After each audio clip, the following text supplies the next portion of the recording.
Assalamualaikum warahmatullahi wabarakatuh. Halo semuanya teman-teman, selamat malam.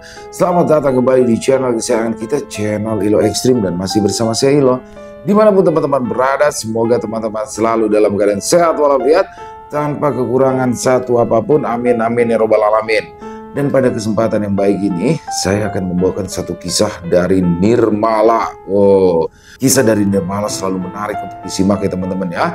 Tapi sebelum kita masuk ke dalam kisahnya, buat teman-teman yang mungkin belum subscribe channel Ilo Ekstrim, ya bisa diklik dulu tombol subscribe. Ya, jangan lupa lonceng notifikasinya juga dinyalakan agar teman-teman selalu mendapatkan notifikasi dari konten-konten yang akan kami upload selanjutnya.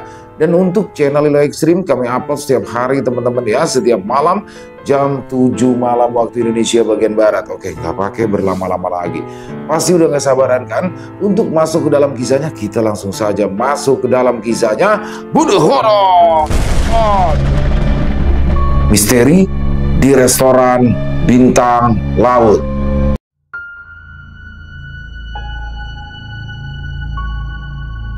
Hari itu jam 3 pagi.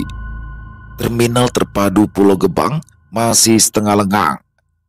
Lampu-lampu neon berkelip. Sesekali terdengar suara pedagang kopi keliling menawarkan minuman panas.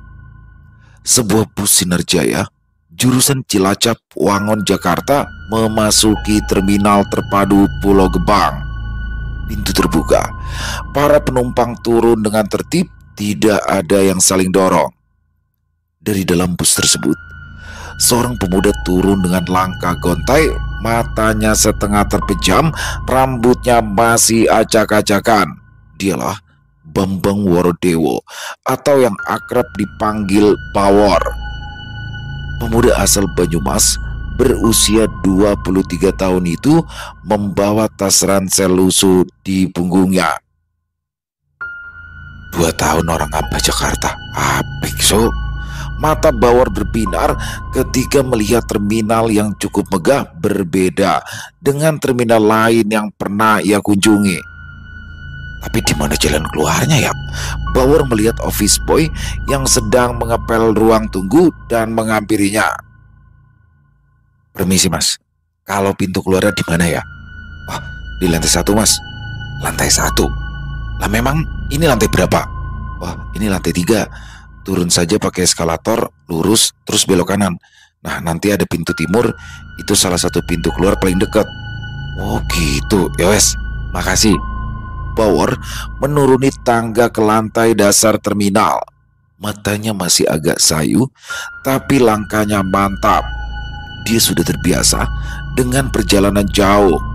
Meski perutnya mulai keroncongan, di pintu timur, deretan tukang ojek pangkalan berjejer. Mas, ojek mas, langsung jalan, cepet. Tujuan mana mas? Bawor secara spontan menjawab, Kelapa Gading. Oh, Kelapa Gading, sama saya aja yuk. 100.000 aja, ayo gas. Bawor menggeleng, dia hanya tersenyum kecut. Dalam hatinya ia bergumam, Kelapa Gading 100.000. Memangnya aku goblok. Dia menggulir ponselnya dan memesan ojek di aplikasi online. Totalnya hanya 47.000. Tidak sampai separuh dari harga yang ditawarkan para ojek pangkalan. Tak lama kemudian, seorang bapak berjaket hijau menghampiri. Wajahnya ramah, senyumnya tulus. Ia mengangkat helmnya sedikit. Mas Bambang ya? Tanyanya sopan. Bawor mengangguk. Pak Cecep ya? Pria itu adalah Cecep Nurrahman, driver ojol yang ia pesan. Titik tujuannya udah sesuai mas? Sudah, jawab Bawor singkat sambil memegang erat ponselnya itu. Cecep mempersilahkan Bawor naik. Motor metik tua tapi terawat sudah siap. Angin dini hari berdusuk membuat Bawor merapatkan jaket tipisnya. Sambil melaju keluar dari terminal, Cecep bertanya dengan nada basa-basi. Baru pertama kali ke Jakarta ya mas? Bawor tertawa kecil. Enggak, cuma 2 tahun kemarin enggak di Jakarta, jadi kaget. Cecep tersenyum sambil mengangguk. Sekarang di mana-mana ada pembangunan mas. Beda banget sama beberapa tahun lalu. Jadi jangan kaget ya kalau nanti agak beda mas.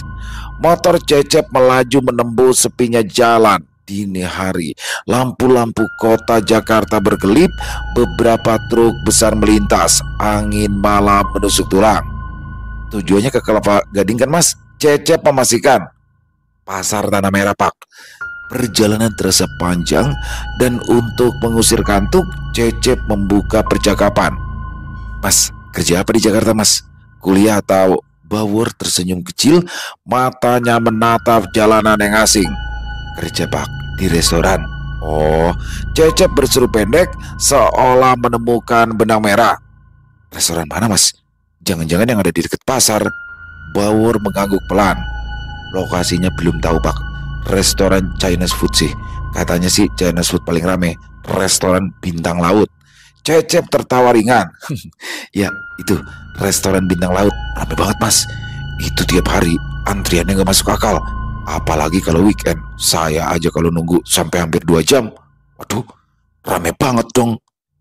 Ya, tapi saya yakin asal Masnya cepat adaptasi, pasti bisa jadi tukang masak yang handal. Suasana perjalanan jadi lebih hangat. Dari rasa asing yang menakutkan, perlahan-lahan Bawor merasa ada secuil harapan di Jakarta. 40 menit kemudian, motor Cecep akhirnya masuk ke wilayah Tanah Merah Kelapa Gading. Jalanan sempit, beberapa bagian becek, dan lampu-lampu seadanya menyinari sudut gang. Suasananya lengkang, hanya terlihat beberapa kelompok anak muda nongkrong duduk bergerombol di pinggir jalan sambil merokok.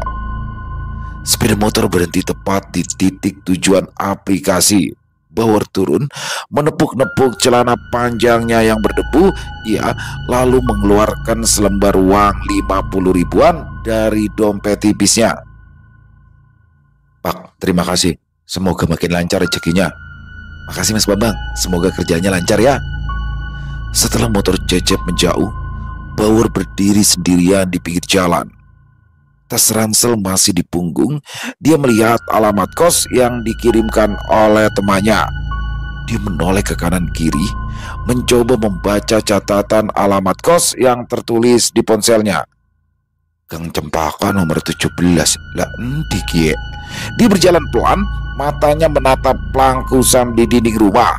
Semakin ia melangkah, semakin ia merasa tersesat. Jalanan sempit dan banyak percabangan membuatnya kebingungan. Berkali-kali ia melirik layar ponselnya. Alamatnya seharusnya sudah betul, tapi kenapa tidak ketemu? Ingin rasanya dia menelpon temannya itu, tetapi sungkan karena masih terlalu pagi. Apa ngenteni biar bahaya? Tiba-tiba dari arah belakang terdengar suara berat dengan logat Batak yang khas. Kau, ngapain? Mondar-mandir macam maling, ha? Cari apa? Bawor menoleh cepat. Seorang pria berperawakan tegap, berusia sekitar akhir 20-an, berdiri sambil melipat tangan di dada. Wajahnya keras, sorot matanya tajam, tapi ada rasa penasaran di balik nada suaranya. Bawor menggaruk-garuk kepala kikuk. Nganu Pak, Bang, aku lagi nyari alamat kos, tapi kok nggak ada ya? Pria itu mengangkat alis lalu mendekati 2 langkah. Alamat mana? Coba biar ku tengok. Gang Cempaka nomor 17 Bang. Mendengar alamat tersebut, pria itu mendengus pelan. Bawor refleks mundur selangkah. Wah, orang baru kau rupanya. Kontrakan Haji Sabeni. Ayo ikut, biar ku antar sekalian. Kebetulan aku juga ngontrak di sana.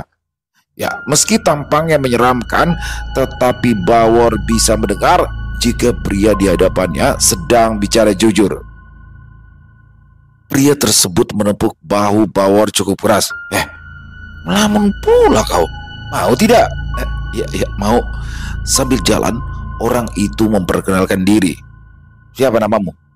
Perkenalkan, aku Tigor Sembiring. Panggil saja aku Abang Tigor, yang paling tampan. Paham? Bawor tersenyum kaku dan mengangguk pelan. Kalau aku Bambang Worodewo, panggil saja Bawor. Bawor, unik juga nama kau. Baru kali ini ku dengar ada orang namanya Bawor. Tapi ngomong-ngomong, tegang sekali kau. Bawor, aku ini memang orang Batak, terkenal galak, tapi aku tidak makan orang. Paham kau? Nggak perlulah kau tegang-tegang begitu, ngerti? Ngerti bang. Bukan tegang bang. Ini saya cuma ngantuk doang bang.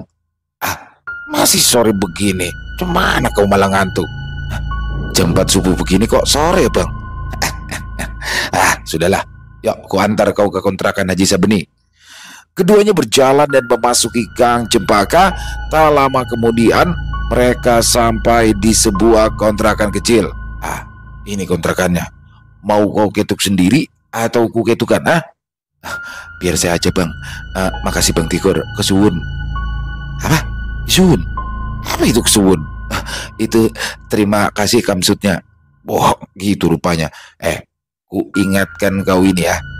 Ini Jakarta. Kau pakailah bahasa persatuan, bahasa Indonesia. Siap bang Tigor.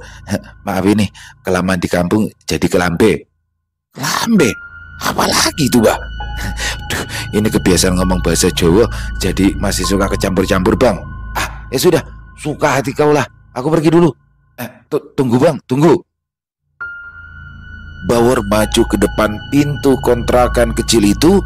Cat dinding sudah kusam, pintu kayu lapuk tapi masih kokoh. Ia mengetuk pelan, tok tok tok.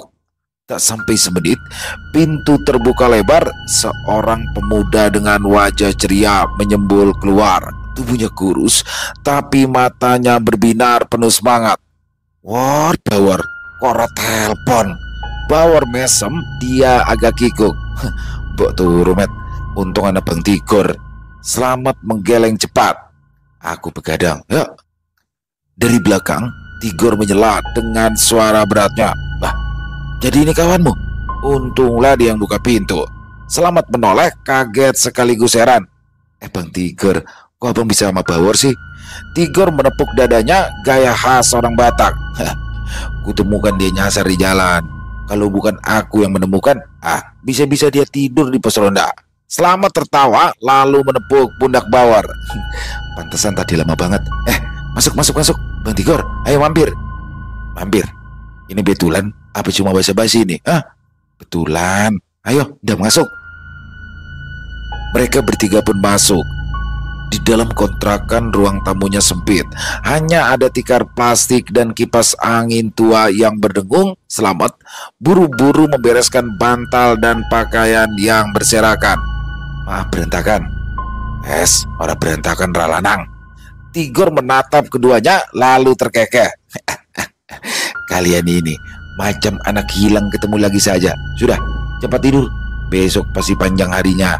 Kalau di Jakarta, kalau kau lambat, bisa habis kau digilas orang. Selamat celetuk sambil tertawa.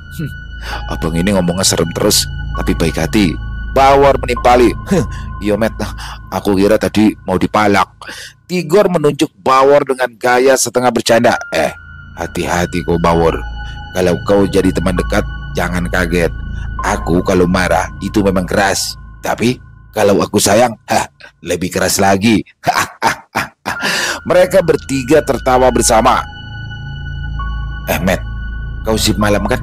Pasti belum tidur kan? Sudah tidurlah. Nanti kalau aku sakit, siapa yang bisa kupelak es teh manis? Ya bang, makasih ya bang. Tigor meloyor pergi dari kontrakan itu. Selamat menutup pintu kontrakan pelan-pelan. Setelah memastikan terkunci, dia merebahkan tubuhnya ke tikar plastik. War, kau istirahat. Aku ngantuk banget. Masalah kerjaan dibahas siang aja. Bawor mengangguk. Ia meletakkan tas ranselnya di pojokan dan duduk sebentar. Ya mat, aku juga ngantuk. Selamat sudah mulai memejamkan mata. Jam 2 nanti aku ajak kamu War, ketemu bosku, jangan telat. Suaranya makin lama makin lirih, akhirnya tenggelam dalam dengkuran yang halus. Bawor merebahkan tubuhnya di sebelah Selamat. Kontrakan itu sederhana, atap sengnya menimbulkan suara kecil ketika angin berembus. Bawor menarik nafas panjang, menggenggam liontin peninggalan ibunya. Mak, doakna Bawor sukses ya Mak. Tak lama kemudian, matanya pun tertutup rapat. Jam 2 siang, Matahari Jakarta terasa terik dan menusuk kulit. Setelah makan siang di warung nasi Padang dekat kontrakan, Slamet mengajak Bawor berjalan menuju sebuah bangunan besar di tepi jalan pasar. Di depannya terpampang papan nama dengan huruf besar Restoran Bintang Laut. Tempat itu tampak sibuk. Meski bukan jam makan, pelayan keluar masuk. Motor ojol berderet menunggu pesanan. Aroma tumisan bawang putih dan kecap asin menyeruak keluar. "War, ayo, aku kenalin kamu sama manajerku. Namanya Pak Hendra. Beliau yang atur semua karyawan di sini. Pemiliknya sendiri jarang turun ke lapangan," jelas Slamet sambil menepuk bau Bawor. Mereka masuk ke dalam. Seorang pria berusia 50-an menyambut. Kepalanya botak mengkilap, tubuhnya agak tambun, tapi gerakannya lincah. Matanya tajam, namun senyumnya ramah. Dia mengajak keduanya untuk duduk di lantai 2 yang lebih lengang. "Ini Pak, teman saya dari kampung. Namanya Bambang Worodewo. Kami biasa panggil dia Bawor. Nah, dia yang mau ngelamar kerja di sini." Pak Hendra menatap Bawor sejenak lalu tersenyum. "Wah, aranmu Jawa banget. Gus Banyumas yo." Mata Bawor berbinar. "Nggih Pak, wong Banyumas kula." Pak Hendra tertawa pendek. "Lah kebetulan aku juga Banyumas asli. Banyumas endi?" "Wangon Pak." "Wah, kalau aku Purwokerto." "Kamu serius mau kerja?" "Serius Pak, 2 rius malahan." "Oke, tapi di sini kerjaan gak bisa milih enak dulu. Kowe harus siap di mana saja. Nanti kalau sudah terbukti bisa, baru aku kasih posisi tetap." Bawor mengangguk mantap. "Siap Pak." Pak Hendra menepuk pundaknya. "Bagus, semangat kamu cocok di sini. Tapi ingat, disiplin nomor 1.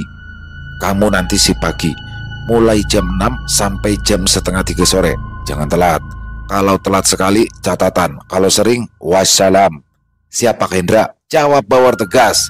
Slamet menimpali. "Pak, saya sip sore, jadi beda sama dia. Tapi saya bisa bantu jelasin aturan-aturan dasar ke Bawor." Pak Hendra mengangguk. "Bagus, kamu ajarin dia Slamet. Besok pagi langsung mulai kerja. Jangan kaget kalau awal-awal kamu disuruh angkat-angkat barang, cuci piring, bahkan bersih-bersih. Semua orang di sini dulu juga begitu." Bawor tersenyum. "Siap Pak." Pak Hendra kembali tertawa. "Itu baru mantap. Oke, besok pagi jam 6 kamu sudah di dapur. Jangan sampai telat Gus." "Pak, saya Bawor Pak, bukan Bagus." "Kalau di sini biasanya kalau yang cowok dipanggil aja Bagus. Kalau cewek Cahayu, maklum karyawan ada 60. Saya suka lupa. Kadang nama sendiri aja saya bisa lupa." "Wah, bisa aja Pak Hendra." Tiba-tiba terdengar jeritan melengking dari arah lantai 2. Bawor langsung menoleh ke arah pintu, kaget. Aura di tempat itu langsung berubah. Astagfirullah. Pak Hendra menghela nafas panjang, wajahnya berubah masam. Si Mega itu kesurupan lagi. Bawor terdiam, bulu kuduknya berdiri. Ia menatap bingung ke arah tangga. "Kesurupan Pak? Apa sering?" "Iya, belakangan ini ada karyawan yang namanya Mega. Sering kesurupan tiba-tiba. Saya sampai bingung. Mau dipulangin tapi lagi kurang karyawan." War. Jeritan itu terdengar makin jelas, disusul suara kursi jatuh dan langkah-langkah panik dari karyawan yang lain. Pak Hendra." Seorang pelayan perempuan muncul di ambang pintu, wajahnya pucat. "Mega Pak, kejang-kejang lagi di ruang VIP."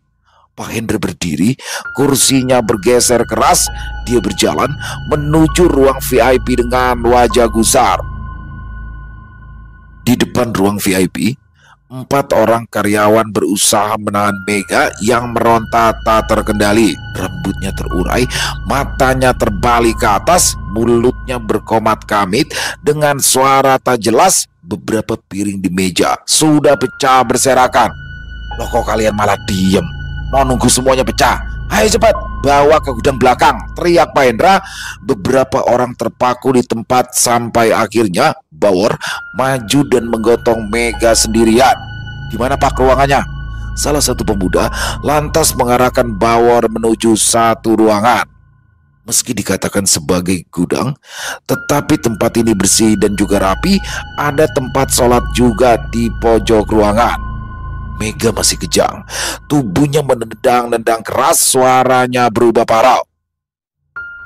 Pak Hendra, ini gimana Pak? Makin hari kok Mega makin serem aja ya. Salah satu pelayan perempuan hampir menangis. Pak Hendra menghela nafas panjang, menyandarkan punggungnya ke dinding. Sudah, biarin aja. Kalau dia sudah capek, nanti juga sembuh sendiri. Biasanya begitu. Bauer tertegun. Loh, kenapa didiemin ya Pak? Pak Hendra melirik sekilas, wajahnya dingin. Kamu itu belum kenal Mega. Sudah sering begitu dia. Percuma dipanggil ustadz atau orang pintar, gak ada yang bisa. Bauer menunduk.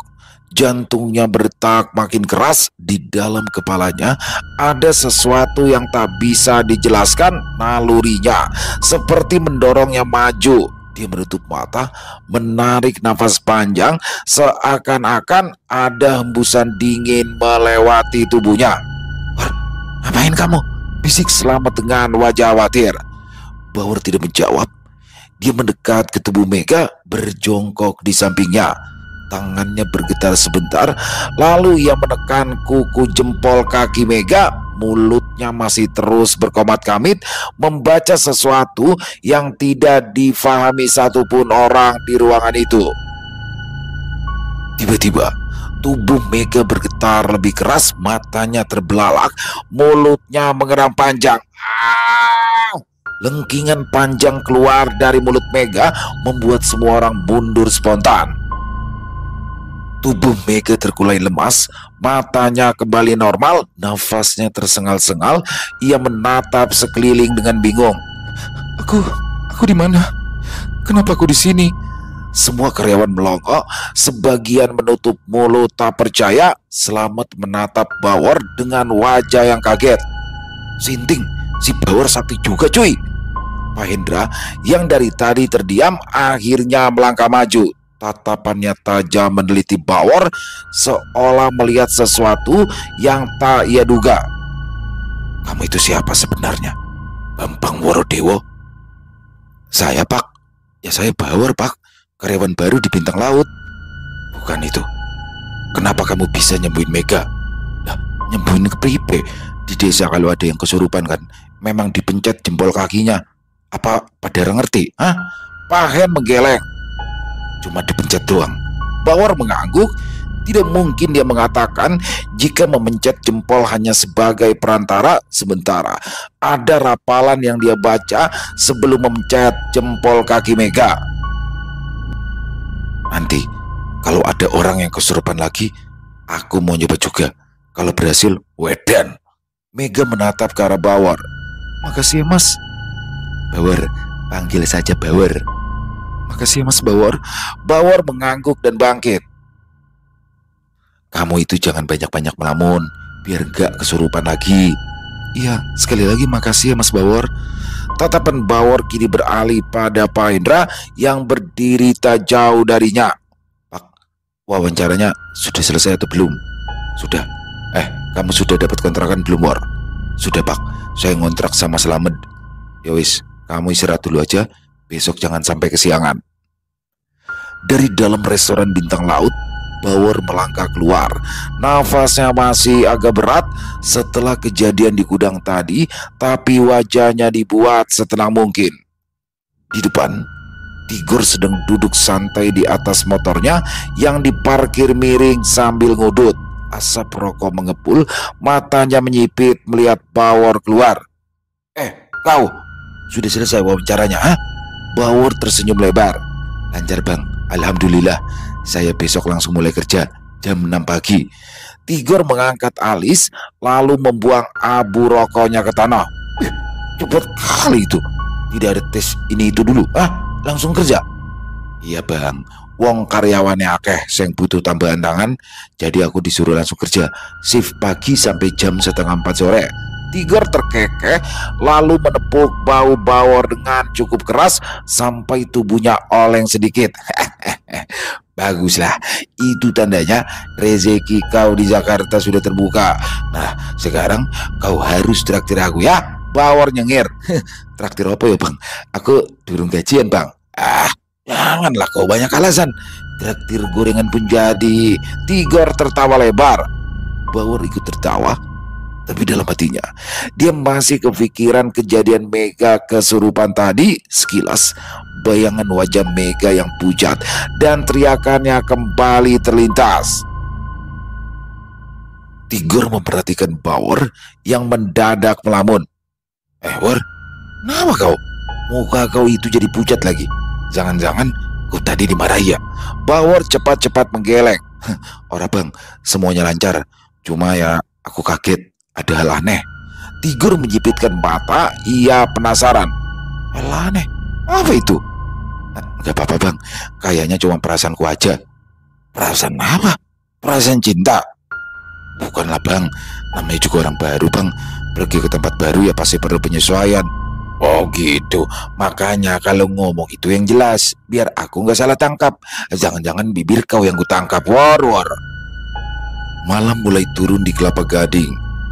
Lampu-lampu jalan berpendar kuning. Udara sedikit lembab setelah hujan sore tadi. Dari kontrakan, Bauer berjalan pelan menuju restoran bintang laut. Di tempat ini, setiap karyawan memang mendapat jatah makan 3 hari sekali. Dan mulai hari itu, Bauer juga sudah bisa menikmati fasilitas tersebut. Selesai makan, ia keluar restoran dengan wajah yang lebih segar. Di depan sudah ada Tigor menunggu, duduk di motor sambil mengkulung rokok lintingan. Akhirnya keluar juga kau. Sudah kenyang? Hah? Seru Tigor. Wareg lah, uang gratis kok. War, kau itu bisa gak? Kalau ngomong itu pakailah bahasa Indonesia. Apa itu wareg? Hah? Apa itu saudaranya warteg? Anu bang, wareg itu kenyang. Wah, dasar kau ini. Tinggal bilang kenyang pun sok-sokan kau bilang wareg. Hah? Oh, memangnya nggak boleh ya bang? Ya kalau kau lagi ngomong sama orang Jawa, sanalah pakai bahasa Jawa. Tapi kalau sama aku, janganlah kau pakai bahasa Jawa. Pala kali kau. Mereka duduk berdampingan, masing-masing memegang gelas kopi hitam. Asap rokok mengepul menyatu dengan aroma kopi tubruk. Tigor menyeruput pelan, lalu ia menoleh. Jadi, besok kau mulai kerja jam 6. Hah? Siap kali kau bangun subuh tiap hari.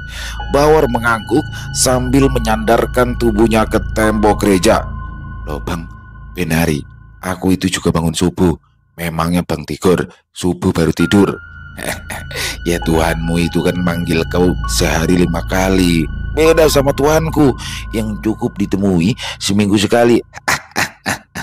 Alah, emang bang Tigor kalau mau makan apa mau tidur nggak doa dulu? Mbok ya kalau mau makan doa biar setan yang gak ikut makan. Setan nakut-nakut. Loh, bukan aku yang ngomong loh, bang Tigor sendiri ya yang ngomong. Kau semangat kerja aja War.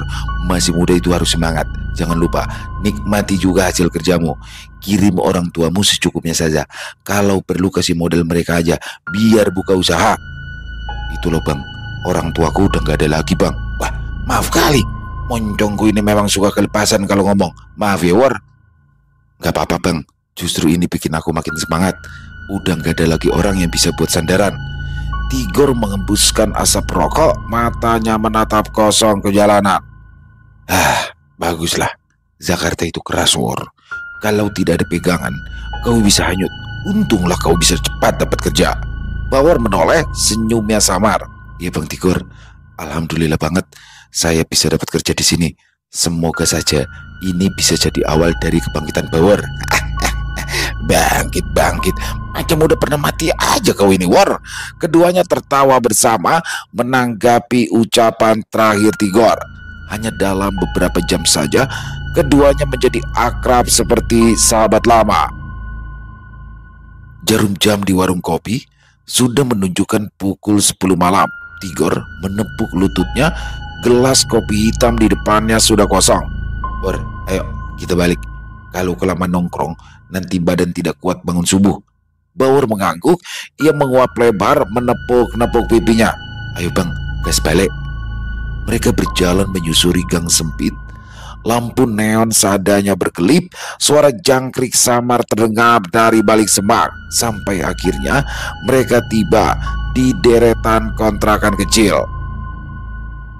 Tigor masuk ke kontrakan di samping kontrakan Bawor persis membuat Bawor terkejut. Loh, Bang Tigor kontrak di sini juga ya? Tigor malah terkekeh membuka pintu kontrakan persis di sebelahnya. Baru sadar kau rupanya, kontrakan kita itu sebelah-sebelahan. Hah, dunia ini kecil. Bawor bengong sebentar, lalu ia tertawa lepas. Iyalah, pantesan bilang kontrak di Haji Sabeni juga. Aku pikir nggak sebelah. Tigor menyalakan lampu kontrakan yang remang. Ah, baguslah. Jadi, kalau kau tengah malam lapar, tinggal ketok saja pintuku. Tapi ingat, aku tidak selalu ada nasi, paling rokok sebatang. Bawor ikut membuka pintunya, menoleh ke arah Tigor dengan senyuman lebar. Mangan orang mangan, yang penting udut. Tigor menunjuk ke arahnya dengan rokok yang masih menyala. Ah, itu yang penting. Jangan sombong-sombong kau di Jakarta. Kalau ada masalah, panggil aku. Abang Tigor selalu siap. Bawor terkekeh. Siap bantu apa siap nambah masalah ki? Mana-mana aja aku siap, Bor. Pagi itu, jarum jam menunjukkan pukul 5.30. Restoran bintang laut belum buka, tapi dapur sudah sangat hidup. Para cook helper memeriksa saluran gas dan juga mempersiapkan bahan makanan. Bawor berdiri di dekat wastafel, menatap gunungan piring kotor di bak besar. Di sampingnya, seorang pria berambut cepak dengan logat Betawi kental menepuk baunya. Nama lu Bawor ya? Kenalin, gue Jaya. Nah, mulai sekarang kita partneran si pagi. Bawor tersenyum mengangguk. Iya Bang Jaya, panggil gue Jaya aja. Buang-buangan kagak usah. Nih, gue ambil dulu sabun sama spon di gudang. Lu bilas dulu pakai air, jangan kelamaan. Oke Jay. Jaya pergi, langkahnya berat terdengar makin menjauh. Bawor menatap piring-piring itu, menghela nafas panjang. Gunung piring, mantap jiwa. Tangannya bergerak cepat, mencelupkan piring, menyikat noda, lalu menyusunnya rapi. Ia mulai terbiasa dengan ritme dapur, tapi tiba-tiba sesuatu terasa aneh. Aduh, Aja Siki, jangan sekarang. Penglihatannya kabur sejenak. Suara keran air menghilang, digantikan oleh dengung aneh di telinganya. Kesadarannya seolah ditarik naik. Sekejap, ia tak lagi berdiri di depan wastafel.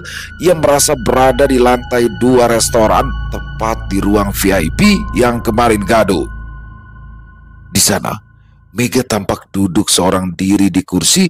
Rambutnya tergerai kusut, wajahnya muram, tapi bibirnya bergerak cepat, melontarkan kata-kata kasar. Lu siapa, ha? Jangan ganggu gue. Sini lu kalau berani. Gue gak takut sama lu. Matanya menatap ke sudut ruangan, ke arah yang kosong. Namun Bawor bisa merasakan ada sesuatu di sana. Bayangan hitam samar menempel di dinding, bergerak seolah menjawab tantangan Mega. Bawor menghela nafas panjang. Kini dirinya tahu penyebab Mega kesurupan kemarin. Jan dadak demit kok ditantang. Sebelum Bawor melakukan sesuatu, suara Jaya berhasil menarik kesadarannya lagi. War, elah, lu pakai bengong lagi. Ngapain lu? Nih, sabun sama spon udah gue bawa. Buruan, piring kagak bakalan habis. Kesadarannya kembali ke dapur. Bawor mendapati dirinya masih berdiri di depan wastafel. Air keran mengalir, piring di tangannya hampir jatuh. Ia buru-buru mengangguk, menutupi wajahnya yang pucat. Iya Jay, maaf, aku tadi ngelamun. Jaya terkekeh sambil meletakkan sabun. Baru sehari kerja, udah kayak orang dikejar setan aja lo. Santai aja bro. Bawor memaksakan senyum, tapi hatinya bergejolak. Dia tahu apa yang baru saja dia lihat bukan sekedar lamunan. Sore menjelang, dapur restoran bintang laut semakin sibuk. Aroma tumisan, minyak panas yang berletup, dan suara orang berteriak memanggil order bercampur jadi satu. Jam menunjukkan pukul 15:15, tanda pergantian shift hampir tiba. Jaya menepuk bahu Bawor yang masih berkutat di wastafel. War, sebelum kita cabut, lu tolong ambilin sabun sama spons lagi ya di gudang. Itu stok terakhir gue liat tipis. Jangan sampai besok pagi kita kelabakan. Bawor mengangguk. Yo Jay, siap. Cakep. Ingat, itu tanggung jawab kita. Jangan sampai habis, ya kan? Bawor melepas celemek, berjalan ke arah gudang. Lampu neon di lorong berkedip-kedip, seolah menandai sesuatu yang tidak beres. Dia mendorong pintu gudang yang berat, masuk ke dalam, lalu menutupnya. Ceklek. Tanpa ia sentuh, pintu itu mengunci sendiri dari luar. Bawor menelan ludah. Loh, kok kekunci ya? Di dalam gudang, bau karung beras, bawang, dan sabun cuci bercampur. Tapi tiba-tiba dunia di sekelilingnya seperti berhenti. Suara dapur menghilang, nafasnya berat, dadanya bergetar. Lalu, kesadarannya terhisap. Tubuhnya masih berdiri, tapi sukmanya tercerabut keluar. Dia bisa melihat dirinya sendiri, terdiam di sudut gudang, matanya kosong. Bawor menghela napas panjang. Ya Allah, apa maning kie? Saat itu, dari sudut ruangan muncul cahaya samar.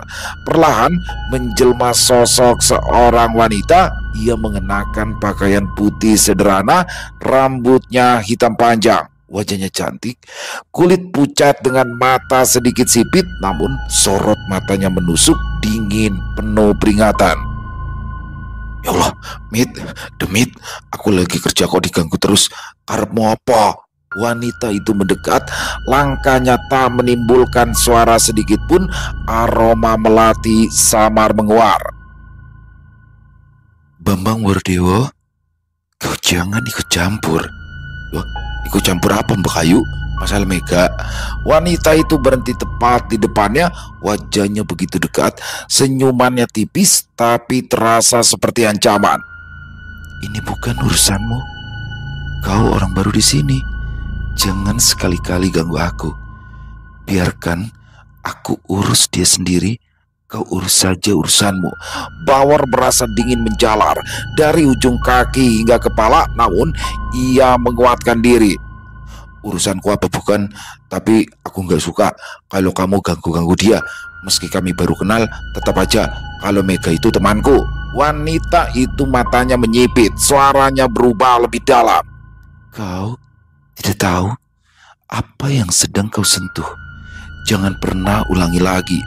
Tiba-tiba dia mengangkat tangannya, menyentuh dahi Bawor. Sekejap Bawor merasakan tubuhnya dilempar keras kembali ke dalam raga. Pandangannya gelap. Brak! Dia terhuyung, tersadar lagi di gudang. Tubuhnya penuh keringat. Di tangannya spons dan sabun sudah ia pegang. Entah kapan nafasnya terengah, kakinya goyah. Dari luar terdengar suara Jaya. War, lama banget lu. Nyari apaan di dalam? Buruan, si udah mau kelar ini. Bawor menggertakkan gigi, menelan rasa takutnya, lalu menjawab dengan suara serak. Iya Jay, sebentar. Shift siang akhirnya selesai. Setelah absen pulang, karyawan lain bergegas menuruni tangga. Sebagian langsung ke parkiran, sebagian mampir ke kantin. Sementara itu, Bawor tak langsung pulang. Kakinya justru melangkah ke arah tangga darurat, naik ke lantai paling atas restoran. Rooftop restoran bintang laut sepi. Hanya ada suara angin sore menyapu genteng, serta lampu jalan dari kejauhan yang mulai menyala. Bawor berdiri di tepi, menatap langit Jakarta yang mulai berwarna jingga.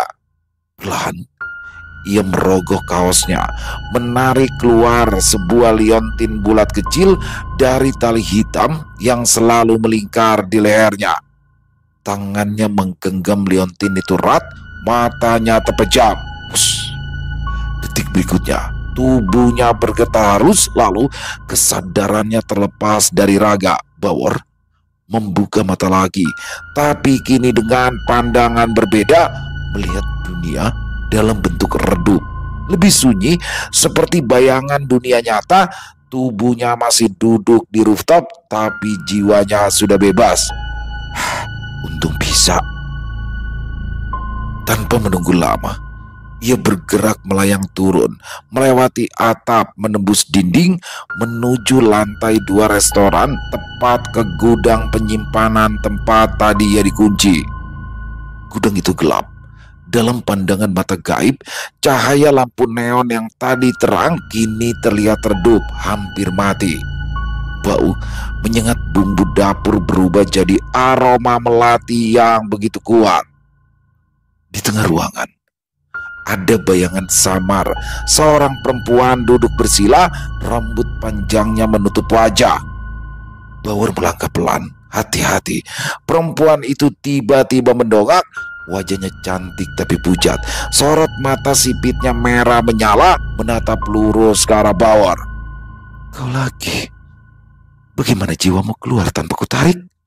Bisalah, Bauer gitu loh. Aku cuma penasaran, kenapa kamu ganggu Mega terus? Gak mungkin kan kamu iseng tanpa sebab? Sosok itu tersenyum tipis, senyumannya dingin. Mega? Dia yang memanggilku. Aku hanya menjawab, jangan salahkan aku, dia yang menantang. Aku hanya datang memenuhi tantangannya. Bauer menatap sosok perempuan itu dengan mata tajam, nafasnya ia atur pelan, lalu berkata lirih namun tegas. "Bo, ya udah, jangan ganggu Mega terus. Itu anak orang. Kalau Mega nakal, biar nanti aku yang bilang. Kamu gak mikir apa? Kalau lagi rame terus Mega kesurupan, dipanggilin Pak Ustadz, baru kamu tahu rasa." Ustadz? Mana mempan? Oh, kamu Cina ya? Berarti harus aku panggil pendeta atau biksu. Terdengar lengkingan tawa dari mulut wanita itu. Perempuan itu tidak menjawab. Ia justru menyeringai. Gigi putihnya tampak jelas di balik bibir pucatnya. Perlahan ia melangkah mendekat. Lantai gudang berdecit, meski seharusnya kaki gaib tak berbunyi. Kau mau aku berhenti?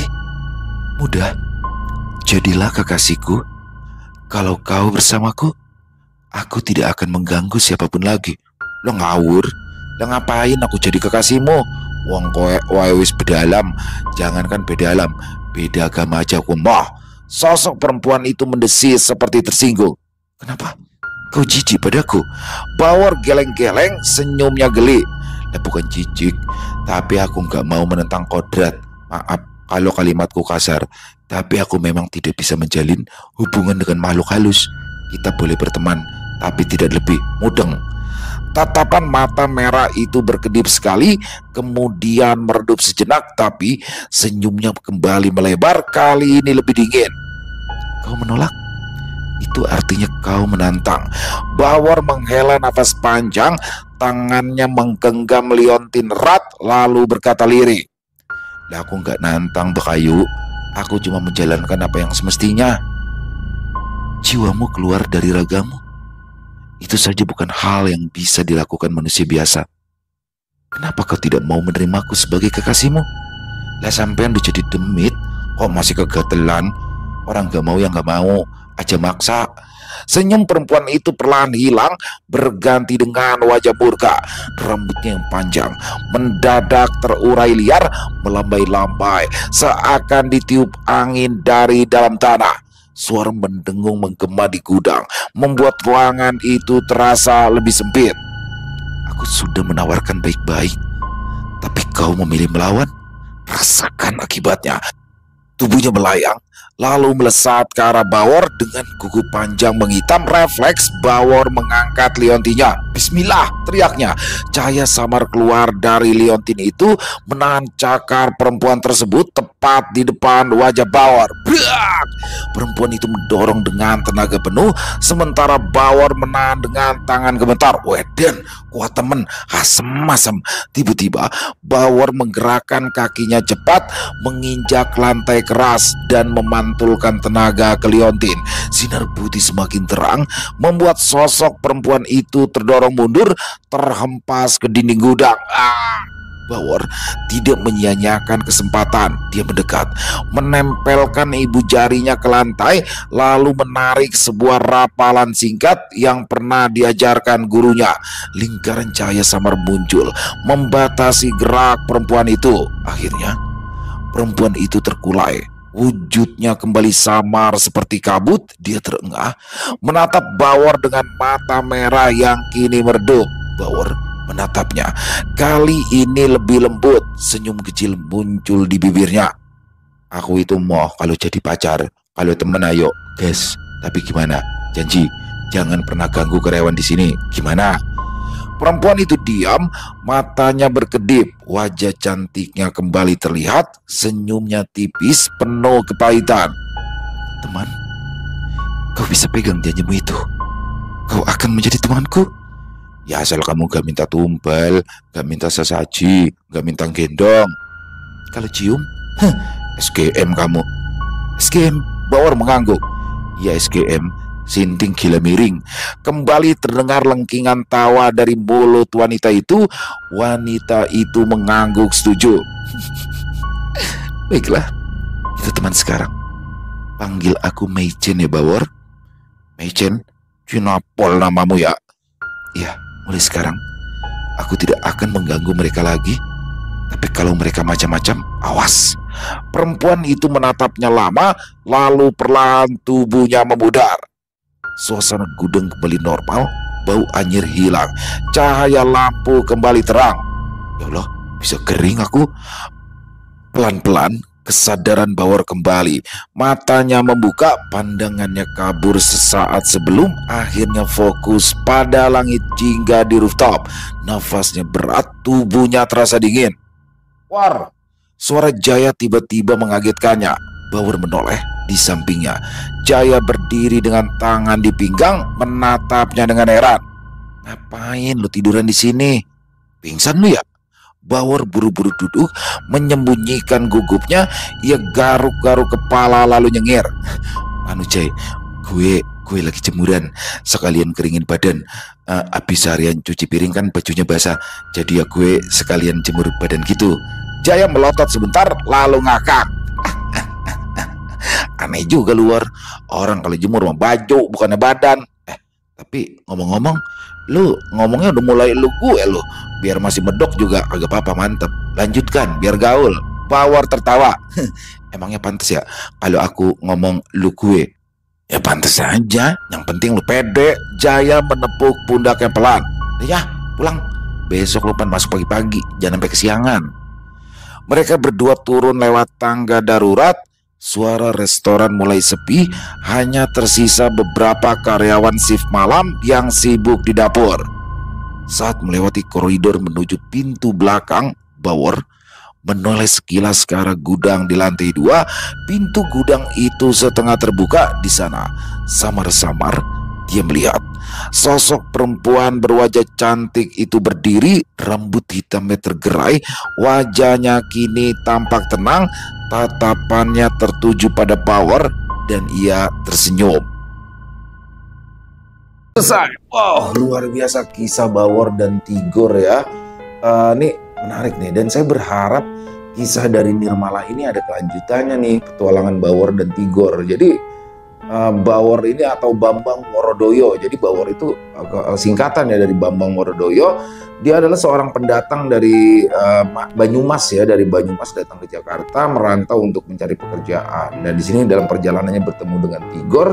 Dan di episode pertama ini bagaimana akhirnya Bawor bisa memecahkan misteri yang ada di restoran Bintang Laut tempat dia bekerja, dan sekaligus menjadi awal perkenalan dia dengan sosok perempuan yang ada di situ. Waduh, sosok bermata sipit kayak sosok Chinese nih ya, hantu Chinese. Wah, seru banget nih.